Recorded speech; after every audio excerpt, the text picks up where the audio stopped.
이제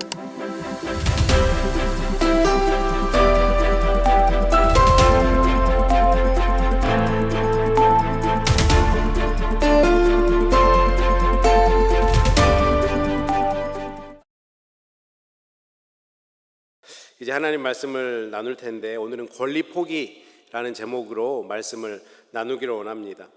세상의 모든 생명체에는 공통점이 있다라고 하면 변화하고 성장한다라는 공통점이 있는 것 같습니다.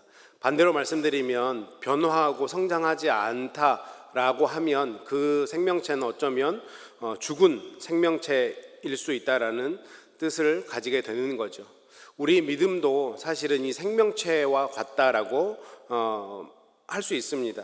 성경의 많은 곳에 보면 우리의 믿음을 생명체에 비유해서 말씀하는 것을 보게 되는데, 믿음의 진보라든지 신앙의 성숙이나 성장에 관해서 성경은 많이 말씀하고 있습니다. 특별히 그런 말씀을 할 때는 단순한 권면이나 또 권유의 차원이 아니라 명령형으로 우리에게 말씀하는 것을 우리가 알 수 있는데요. 적어도 나를 따르는 제자라면 너희 믿음의 진보를 보여라, 너희 믿음이 자라가게 하라, 또 그리스도를 아는 지식에 자라가라, 이렇게 성경은 우리에게 말씀하고 있지 않습니까?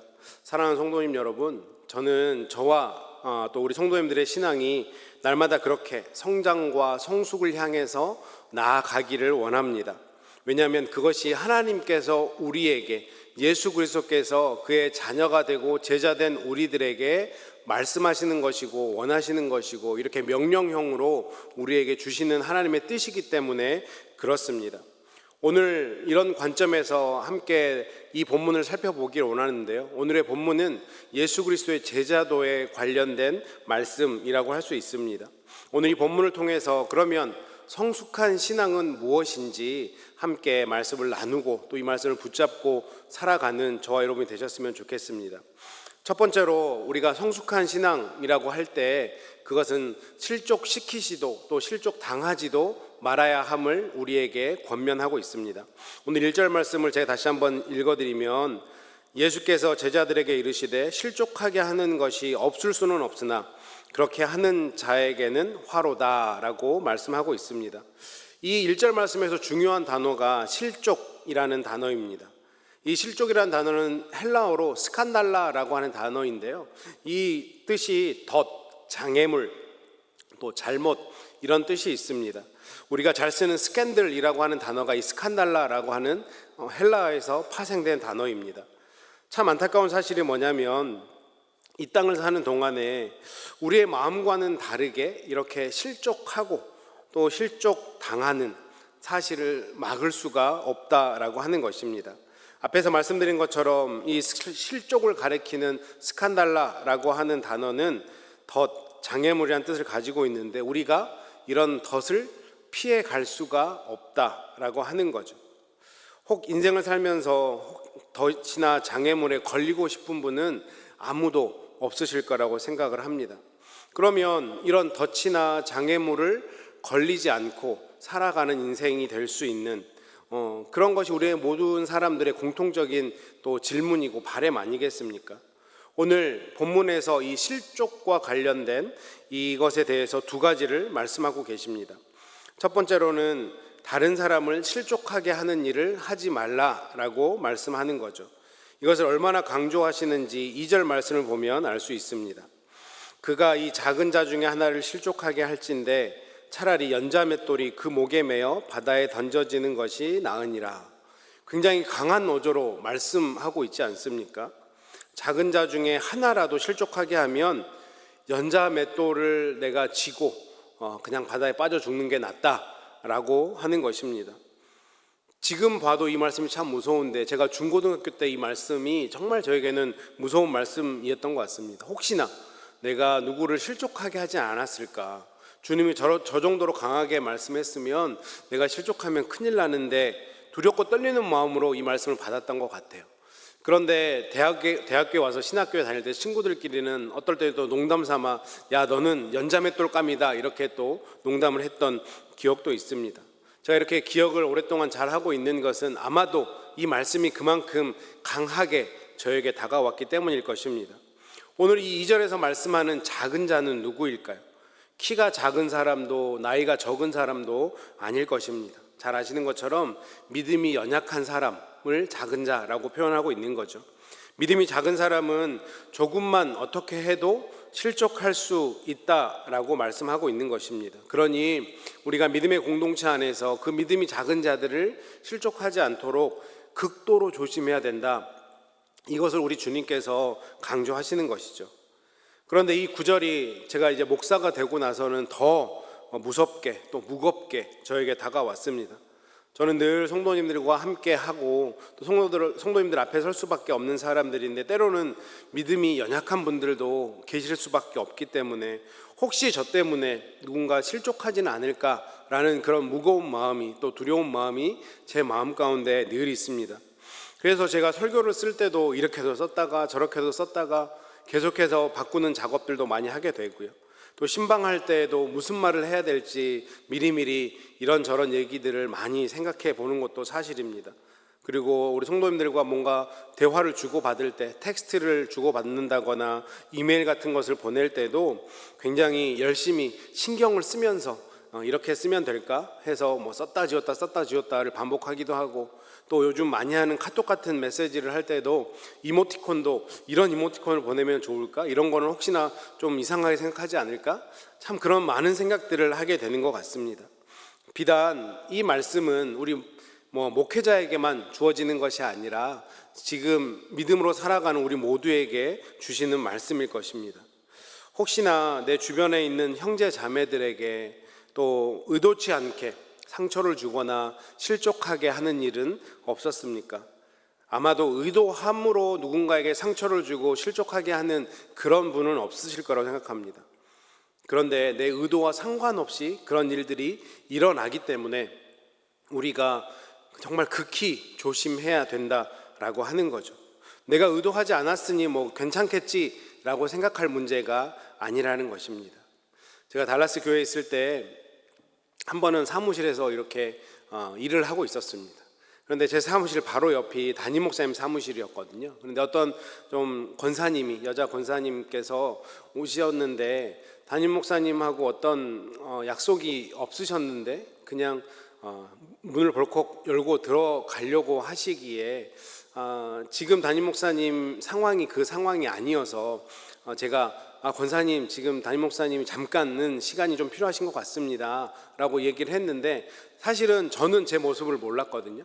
그리고 나서 이제 그 권사님께서 좀 시간을 기다리셨다가 담임 목사님 만나고 가셨는데 어느 그 일 이후 아마 며칠 정도 지났던 것 같아요. 그 권사님께서 목사님 혹시 시간 되시면 저랑 한번 식사하실 수 있을까요? 라고 말씀하시는 겁니다. 그래서 네 언제든지 권사님 시간 주시면 함께 식사하겠습니다 해서 식사 자리에 나갔더니 굉장히 맛있는 음식을 사주시면서 저에게 조심스럽게 목사님 그날 제가 담임 목사님 방에 들어가는데 들어가려고 했던 자기 자신을 봤던 제 눈빛이 굉장히 좋지 않은 눈빛이었다라고 말씀을 하는 겁니다. 그러면서 굉장히 조심스럽게 혹시나 다른 성도님들에게 목사님이 당연히 그런 마음과 눈빛으로 보실 분이 아닌데 그렇게 실수할 수 있으니 정말 그런 일이 앞으로는 없을 수 있도록 더 주의해 주시면 좋겠습니다라고 저에게 정말 사랑으로 저에게 권면해 주었던 적이 있습니다. 제가 그 일들을 자주 떠올리는데요. 그렇게 정말 내가 의도하지 않았지만 내 말 한마디 때로는 그 눈빛 그 몇 초 안 되는 그 눈빛에서도 마음이 상해질 수 있다라는 사실 이것을 우리가 반드시 기억해야 된다라고 하는 것이죠. 저는 오늘 우리 모두가 다른 사람을 실족하게 하고 넘어뜨리는 사람이 아니라 다른 사람을 세워주고 일으켜주는 사람들이 되었으면 좋겠습니다. 또한 오늘 본문 말씀을 보니까 실족에 대해서 내가 다른 사람들을 실족시켜서도 안 되겠지만 더 나아가서 누군가 나를 실족하게 하더라도 내가 실족당하지 않는 그런 노력을 가져야 된다라고 하는 것도 말씀해주고 있습니다. 3절과 4절 말씀을 다시 한번 보시면 너희는 스스로 조심하라. 만일 내 형제가 죄를 범하거든 경고하고 회개하거든 용서하라. 만일 하루에 7번이라도 내게 죄를 짓고 7번 내게 돌아와 내가 회개하노라 하거든 너는 용서하라 하시더라. 어떤 형제가 나에게 잘못을 했어요. 그리고 그것을 하루에 7번이나 그런 일이 있다고 할지라도 7번 다 용서하라고 말씀하고 있는 거죠. 1절과 2절과 연결돼서 나를 실족하는 것, 내 형제가 죄를 범한다라고 하는 3절의 말씀은 나를 실족하게 하는 그 일을 말씀하는 거거든요. 그러면 어떻게 하라고 합니까? 경고하고 회개하거든 용서하라라고 말씀하고 있습니다. 사실 있을 수 없는 일이죠. 어떻게 한 사람에게 하루에 7번이나 잘못을 하겠습니까?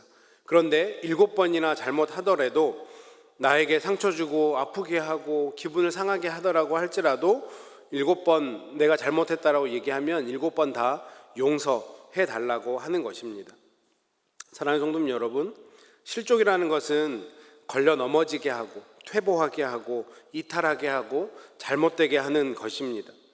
내가 다른 사람을 실족하게 해서도 안 되겠지만 혹시 다른 사람이 나를 실족하도록 방치해서도 안 된다라고 오늘 본문이 말씀하고 있는 거죠.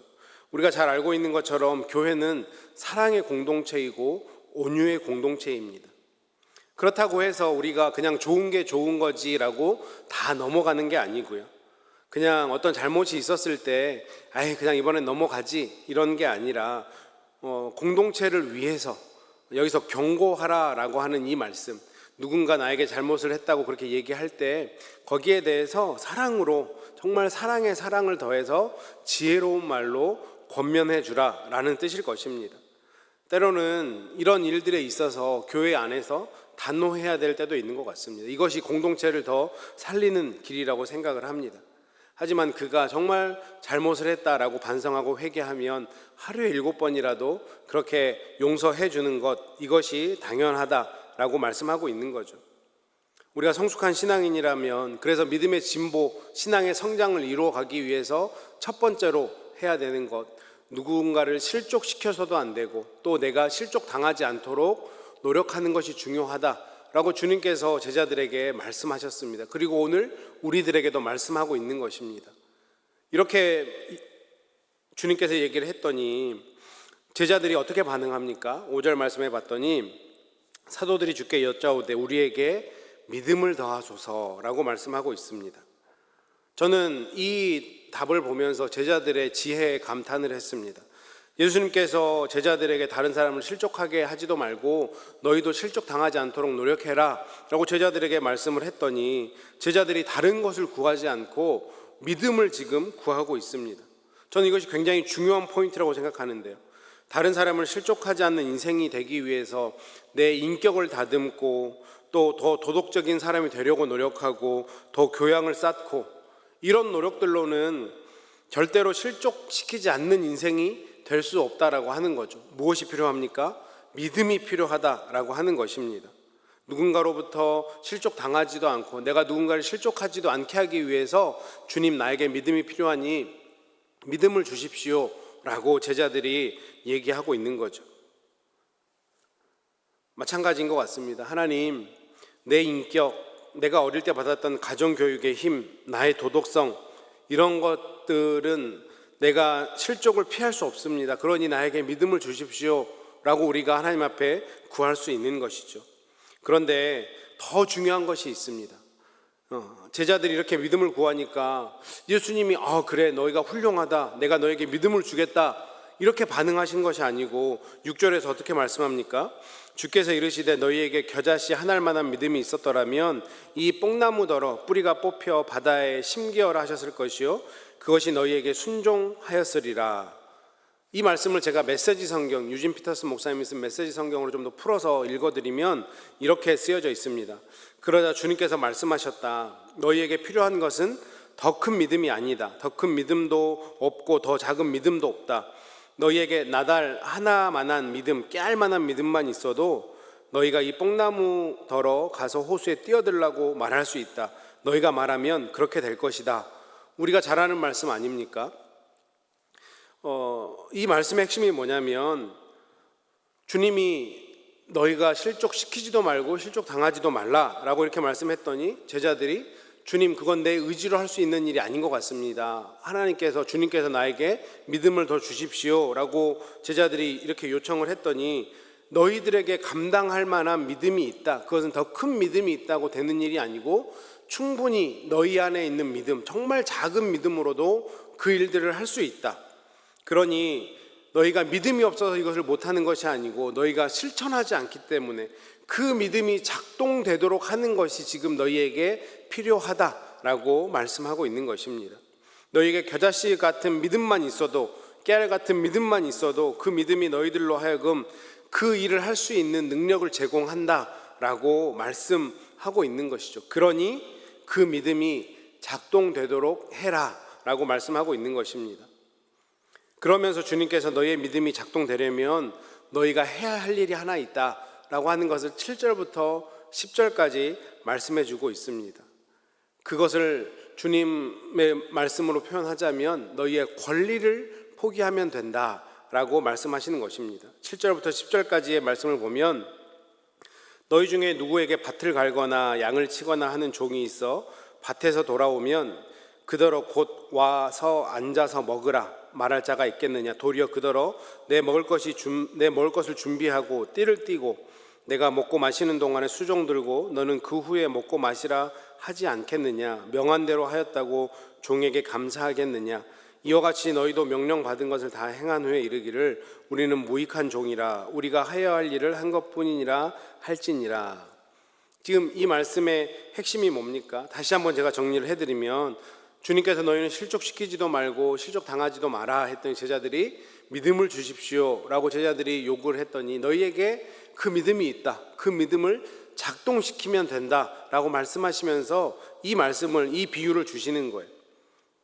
그러면서 이 지금 7절부터 10절까지의 말씀 중에 가장 중요한 것이 무엇이냐면 이 디아코노스, 종의 모습이라고 하는 것입니다. 특별히 여기서 종이라고 쓰인 단어는 헬라어로 디아코노스라는 단어인데요, 성경에서 얘기할 때 신약에서 나오는 종이라는 단어가 헬라어로는 두 가지가 있습니다.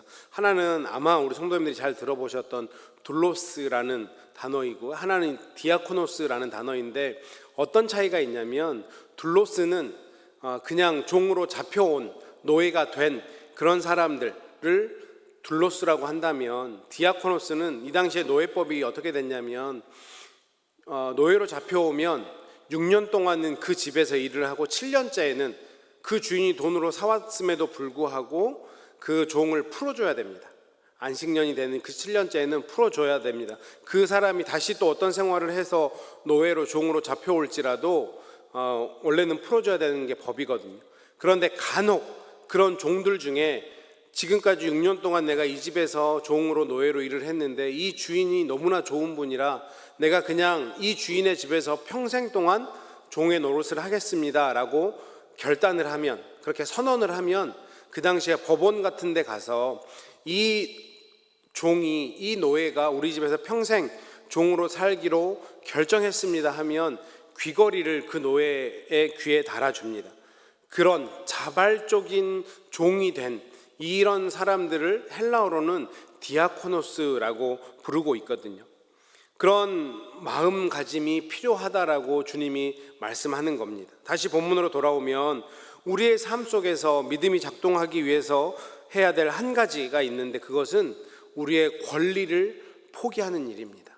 내가 주인 되어 살아가고자 하는 그 마음을 내려놓고 나는 주님의 종으로 살아가겠습니다, 자발적인 종으로 살아가겠습니다 라고 하는 마음이 있으면 우리의 깨알 같은 작은 믿음을 통해서도 하나님의 놀라운 역사들이 일어난다 라고 오늘 본문은 말씀하고 있는 것이죠. 다시 말씀드리면 내가 가진 그 권리들을 포기하지 않기 때문에, 내가 갖고 있는 그 기득권을 내려놓고 싶지 않기 때문에 믿음이 위축되고 작동이 안 된다라는 말씀입니다. 내 삶에서 내 믿음이 작동되게 하기 위해서는 권리를 포기하는 자발적인 종의 자세가 필요하다라고 우리 주님이 말씀하고 있죠. 7절에서 10절까지가 바로 그 말씀입니다. 종이 밭에서 땀을 뻘뻘 흘리고 일하고 들어왔어요. 그런데 마침 그 시간이 주인이, 상전이 식사하는 시간이었습니다. 그러면 그 주인이 종 보고 야, 너가 밖에서 열심히 일하고 왔으니까 내가 지금 밥 먹는 거는 뒤로 하고 그냥 너부터 좀 쉬어라 라고 하겠느냐는 거예요. 당연히 종이니까 밭에서 열심히 일하고 왔지만 그럼에도 불구하고 내 밥상을 차려라 라고 하는 게 당연하지 않겠느냐라고 말씀하고 있는 겁니다. 그러면 그 종의 자세는 어때야 됩니까? 당연히 주인을 위해서 다시 한번 열심히 상을 차려야 되는 거죠. 그러면서 할 수 있는 말이 무엇입니까? 나는 무익한 종입니다. 이렇게 하는 게 당연합니다. 라고 이야기해야 된다라고 하는 거죠. 혹시 우리가 신앙생활을 하다가 이런 생각을 좀 많이 하지 않습니까? 내가 지금까지 얼마나 수고했는데, 내가 지금까지 얼마나 희생했는데, 왜 교인들이 이런 것도 못 알아주나? 내가 왜 이런 취급을 당해야 되나? 이런 생각을 할 때가 있지 않습니까? 잘 생각해보면 우리가 안 그런 척 하지만, 안 그러려고 애를 쓰지만, 뿌리 깊은 우리의 내면 속에는 이런 권리의식이 있는 것 같습니다. 사실 교회만 그렇습니까? 가정에서도 혹시 그런 모습은 없습니까? 내가 이민 와서 지금까지 이렇게 세상 말로 정말 뼈 빠지게 열심히 일을 했는데 내가 우리 가족한테 이런 대우를 당하는 게 말이 안 되지 않나? 가족들이 너무한 거 아닌가? 이런 생각을 하시는 때가 있지는 않습니까? 남편들도 아내들도 다 마찬가지인 것 같습니다. 그런데 우리 하나님이 우리의 수고를 알지 않겠습니까?